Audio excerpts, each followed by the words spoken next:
وہ آپ بھول نہیں سکیں گے۔ فَإِذَا قَرَأْنَاهُ فَاتَّبِعْ قُرْآنَهُ، اور جب ہم پڑھ لیں تو پھر اس کے بعد آپ اس کو دہرائیں پڑھیں۔ ثُمَّ إِنَّ عَلَيْنَا بَيَانًا، پھر اس کی تفصیل بھی ہمارے ذمہ ہے، اس کا بیان بھی ہمارے ذمہ ہے۔ اس سے وہ لوگ جو حجیت حدیث کا انکار کرتے ہیں اور پھر وہ کہتے ہیں کہ نہیں بس قرآن مجید کی آیات ہی ہیں، اس کے علاوہ اور کچھ نہیں ہے، وہ من اللہ نہیں ہے، تو یہاں غور کرنا ہے۔ ثم ان علینا بیانہ فرمایا گیا، پھر ہمارے اوپر ہے اس کا بیان جو آپ کو ہم القاء کریں۔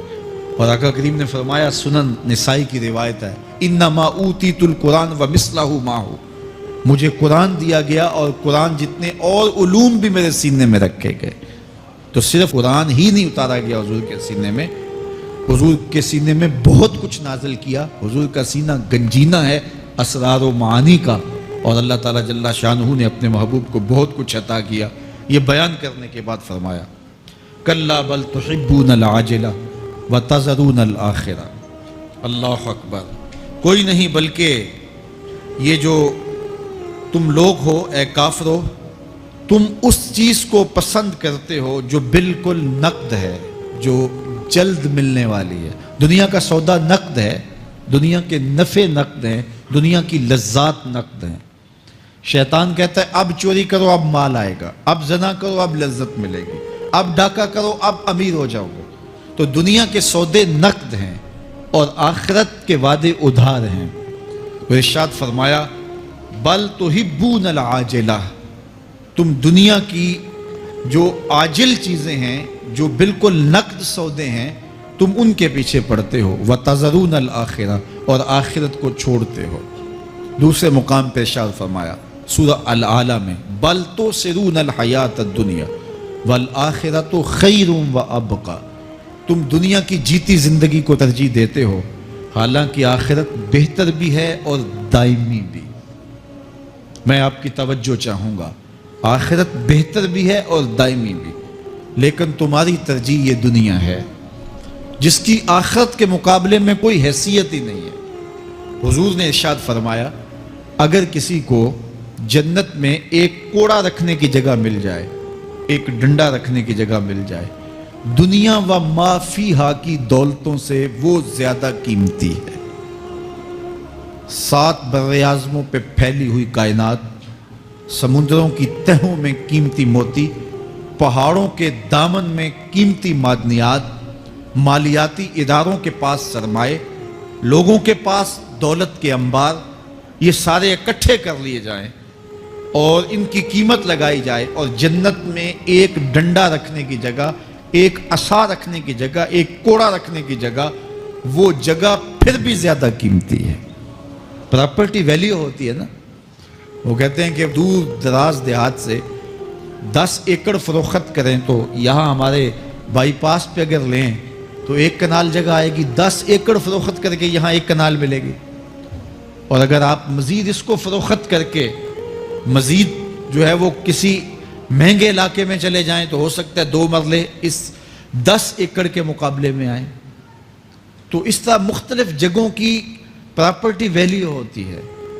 اللہ کے محبوب جنت کی پراپرٹی ویلیو بتا رہے ہیں۔ 7 براعظموں پہ پھیلی ہوئی کائنات کو ایک پلڑے میں رکھیں، پوری دنیا کے اندر جو سرمائے ہیں، جو ماضی میں سرمائے لوگوں نے خرچ کر لیے، جو حال میں موجود ہیں، جو آنے والے ادوار میں لوگوں کے پاس آئیں گے، قارون کا خزانہ اور سرمائے سارے اکٹھے کر کے ایک پلڑے میں رکھ دیں، جنت میں ایک عصا رکھنے کی جگہ پھر بھی زیادہ قیمتی ہے۔ تو پھر دنیا کی آخرت کے مقابلے میں قیمت کیا ہوئی، دنیا کی جنت کے مقابلے میں ویلیو کیا ہوئی؟ اور جنت میں سب سے کم جگہ کس کو ملے گی؟ جو سب سے آخر میں جائے گا۔ ظاہر ہے سب سے کم جگہ اسی کے پاس ہوگی جو سب سے آخر میں جہنم کے دھکے کھا کھا کے، رگڑے سہ سہ کے پھر آخر میں جنت میں جائے گا۔ سب سے تھوڑی جگہ اس کے پاس ہوگی۔ حدیث پاک میں آتا ہے، بخاری میں آتا ہے، حضور نے ارشاد فرمایا کہ جب جہنم سے آخری جہنمی نکالا جائے گا تو اللہ تعالیٰ اسے پوچھے گا بتا تیری کوئی آرزو، تو وہ کہے گا مالک یہ آرزو ہے، یہ آرزو ہے، مختلف آرزوؤں بتائے گا۔ اللہ فرمائے گا لکا ما تمنیتا، جو تو نے آرزو کی جا جا تجھے میں نے عطا کر دی، اب جنت میں چلا جا۔ تو اس کی تو توقع یہ ہوگی کہ سایہ دیوار جنت میں جگہ مل جائے تو غنیمت ہے، اور اگر جنت کے اندر جاؤں تو کوئی جھونپڑا مل جائے 2 مرلے کا تو وہ بھی کافی ہے۔ لیکن اللہ اسے کتنی جگہ دے گا؟ اللہ فرمائے گا جا جنت میں، تیرے لیے جنت میں دنیا سے 10 گنا جگہ ہے۔ 7 بر اعظموں کو 10 سے ضرب دے تو کہا کہ دنیا سے 10 گنا جگہ تیرے لیے۔ اس کو یقین ہی نہیں آئے گا، وہ کہے گا اتسخر وانت الملک، میرے رب تو بادشاہ ہو کے مجھ سے مذاق کر رہا ہے؟ اللہ فرمائے گا نہیں، تیرے لیے 10 گنا جگہ ہے، اور اس کے لیے 10 گنا جگہ ہوگی جو سب سے آخر میں جنت میں جائے گا۔ میں آپ کی توجہ چاہوں گا، جو آخری جنتی ہے اس کے پاس کتنی جگہ ہوگی، کتنی پراپرٹی ہوگی؟ آج تو 2 10 20 50 مربع کسی کے پاس ہوں تو وہ اتراتا ہوا چلتا ہے کہ میں اتنا بڑا ذمہ دار ہوں۔ جنت میں آخری جنتی کی جگہ کتنی ہوگی؟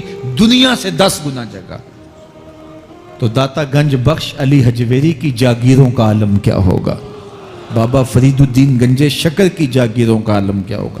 پھر اصحاب رسول کی جاگیروں کا عالم کیا ہوگا؟ قیمتی کتنی جگہ کہ ایک ڈنڈا رکھنے کی جگہ مل جائے، دنیا و ما فیہا سے وہ قیمتی، اور وہ قیمتی جگہ دنیا سے 10 گنا جگہ اس کو دی جائے گی جو سب سے آخر میں جائے گا۔ تو مجھے بتائیے اس سے بڑا بے وقوف کوئی ہے جو آخرت کو برباد کر کے دنیا کا سودا کرتا ہے؟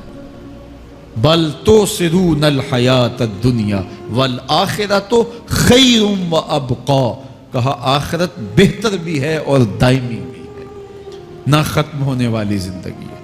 تو یہاں بھی ارشاد فرمایا کلا بل تحبون العاجلہ وتذرون الآخرہ، تم نقد کے پیچھے دوڑتے ہو، آخرت جو ادھار ہے اس کی پرواہ نہیں کرتے ہو۔ یہ نقد تمہیں مل بھی جائے، پہلی تو بات ہے ملتی نہیں ہے، دنیا تمہارے آگے بھاگتی ہے اور تم پیچھے بھاگ رہے ہو۔ کچھ حصہ تمہیں مل بھی گیا تو وہ کتنے سالوں کے لیے؟ 60 سال 70 سال، یہ تو بڑی لمبی زندگی ہے۔ ہمارے ہاں 45 سال ایوریج نکالی گئی ہے۔ 60 سال بھی کوئی جی لے، 70 سال بھی کوئی جی لے، کیا حیثیت ہے آخرت کے مقابلے میں؟ آخرت کا ایک دن یوم حشر قرآن بتاتا ہے 50,000 سال کا ہوگا۔ 50 سال کا نہیں، 50-100 سال کا نہیں، 50,000 سال کا ایک دن۔ پھر اس کے بعد نہ ختم ہونے والی زندگی، مینڈے کی شکل میں موت کو بھی ذبح کر دیا جائے گا، موت کو بھی موت آ گئی، اب موت نہیں ہے، نہ ختم ہونے والی زندگی۔ اور جو جنت میں چلا گیا سب سے آخر میں جانے والے کی یہ جائیدادیں۔ تو اصل زندگی تو آخرت کی زندگی ہے۔ کلا بل تحبون العاجلہ وتذرون الآخرہ، یہ تو ایک سودا ہے۔ اب اللہ تعالیٰ ایک اور چیز بتا رہا ہے، ذرا غور کیجئے۔ دنیا کی محبت دل میں ایسی پیدا ہو گئی کہ ہمیں سال کے بعد ماہ سیام میں مسجد میں آنا نصیب ہوتا ہے، اور ہم اپنی ہی دنیا میں مگن ہیں کہ یہی دنیا سب کچھ ہے۔ یہ کائنات بھی دیکھو، میرا رب بیان کر رہا ہے وجوہ یومئذ ناظرہ الی ربہا ناظرہ۔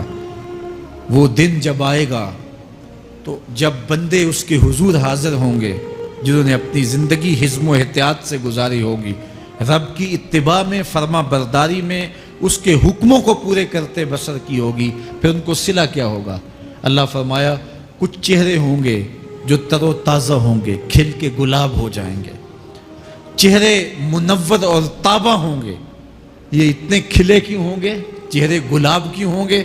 الی ربہا ناظرہ، اس لیے کہ رب کا دیدار نصیب ہوگا۔ رب کا دیدار نصیب ہوگا تو چہرے کھل جائیں گے اور چہرے شگفتہ ہو جائیں گے، چہرے تر و تازہ ہو جائیں گے۔ یار کوئی پرانا دوست مل جائے اور آپ سخت صدمے کے ماحول میں ہوں تو اچانک اسے دیکھ لیں تو آپ کا چہرہ کھل جاتا ہے اور آپ کا چہرہ گلاب بن جاتا ہے، تو پھر کیا منظر ہوگا؟ دنیا کے تھکے ہوئے لوگ، جنگوں کے ستائے ہوئے لوگ، بدر، احد، حنین اور کربلا کی سختیاں گوارا کیے